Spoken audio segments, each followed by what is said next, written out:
আমার ছেলে সকালে ঘুমিটা দোকানে গেছে, দোকানদারে তাইনের বাড়িতে নিয়ে টাকা চুরি করছে কইয়া আমার ছেলে মারধর করছে। আমার ছেলে এমন ধরনের না, টাকা চুরি করণের লোক না।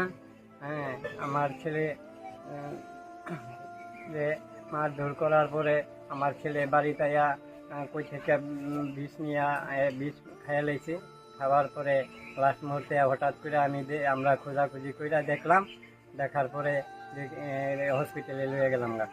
তখন কমলপুর হাসপাতাল হসপিটাল লয়ে গেলাম গা। কমলপুর থেকে রেফার দিল কোলাই থেকে রেফার দিল আগরতলা গিয়ে আমার ছেলে মারা গেল।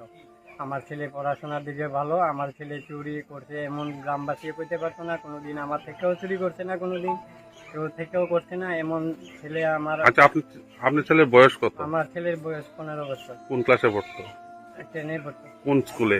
বয়েজ স্কুলে, কমলপুর। হ্যাঁ কমলপুর বয়েজ। আচ্ছা, সে বিষ খাওয়ার পরে আপনাদের সাথে আর কোনো কথা বলেছিল কি? লাস্টে একটা কথা কয়ে গেছে, আমি টাকা চুরি করছি না, আমারে চুরি করছি কইয়া আমারে মারধর করছে দোকানের মালিকে।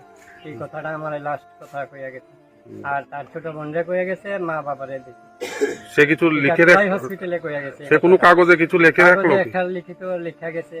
আমি বাড়িতে আয়া যখন আবার কমলপুর হসপিটালে অ্যাডমিট, সেখান থেকে আমি খবর পাইলাম বাড়ির মধ্যে একটা খাতার মধ্যে লেখা গেছে এর মরণের কিটা ব্যাপারটা। এখন কি চাইছেন? আমি ছেলেটা সুস্থ বিচার চাইতেছি আপনারা এই গ্রামবাসী থেকে, পিএস থেকে, ছেলেটাকে এইভাবে এই কাজটা করলো আপনারা দেখুন।